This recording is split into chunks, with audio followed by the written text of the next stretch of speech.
We are waiting for a cow to calve, and Dad's been going to check on her multiple times a day, getting up early, going up in the dark to check to see if she's calved, and she hasn't. But today I've just seen that she's isolated herself from the other cows, and she's gone way off into the top corner of our land. And so, having had a look, I would say she might calve today. So fingers crossed, because we don't scan the cows, we didn't know when she was going to calve. I'd worked the dates out that it could be any time from about mid-October. It's now mid-November, so let's hope it's today.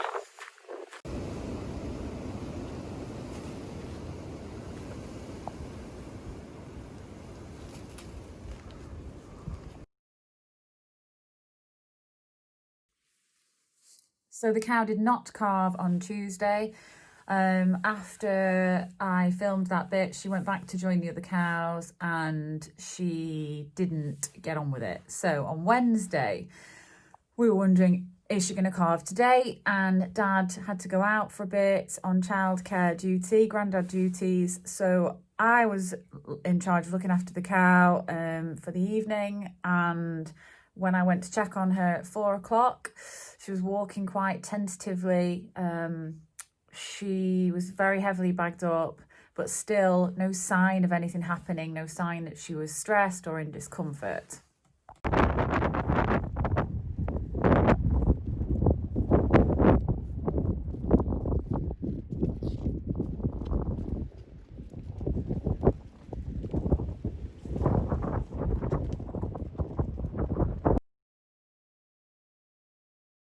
Then Thursday came, and again, no real sign until the afternoon.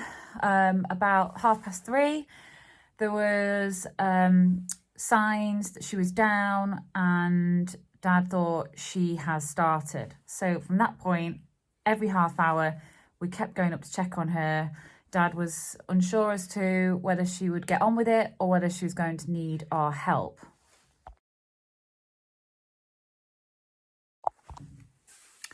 By about 5:30, 6 o'clock, we went up again and we made the decision we're going to drive her down to the farm. We could see 1 foot and that she was sort of pushing, not heavily, but we thought we need to be able to try and get at her, and we can't do that in the field. We might have to call the vet. So we drove her down to the farm.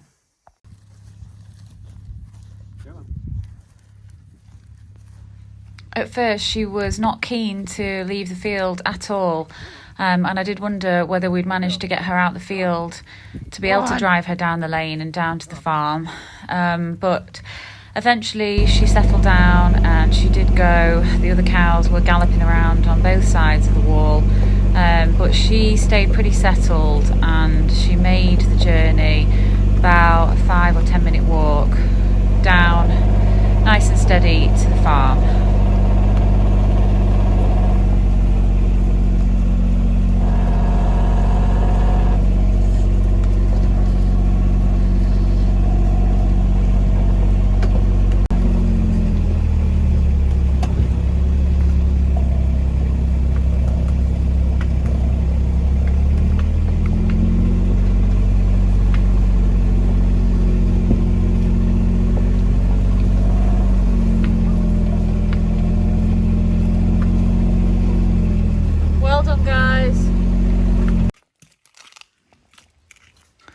Then we got her in the shed and we were trying to decide what to do.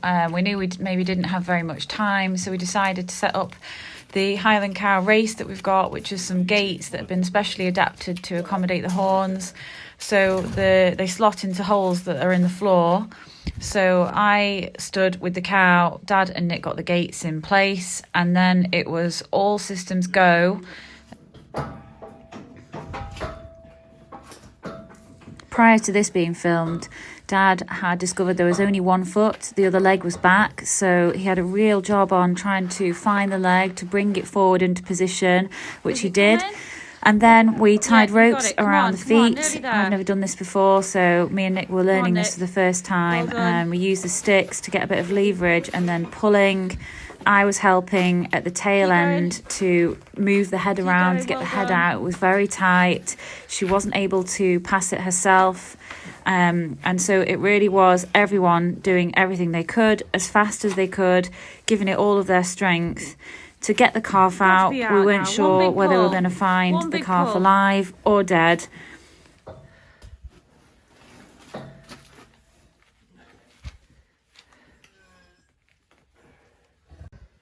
Is it any life? Can you? Dad was pretty sure that there was no sign of life, but we did all try to revive it and stimulate it, but there really was nothing there. So we released the cow from the race and she went straight over to it. She licked it clean, and we decided the best thing to do was to leave the calf with her until the morning. And we all felt very sad, very deflated, quite emotional, disappointed that it hadn't been the outcome that we'd hoped for. But we knew that we did everything we thought we could, and at least we got the calf out of her.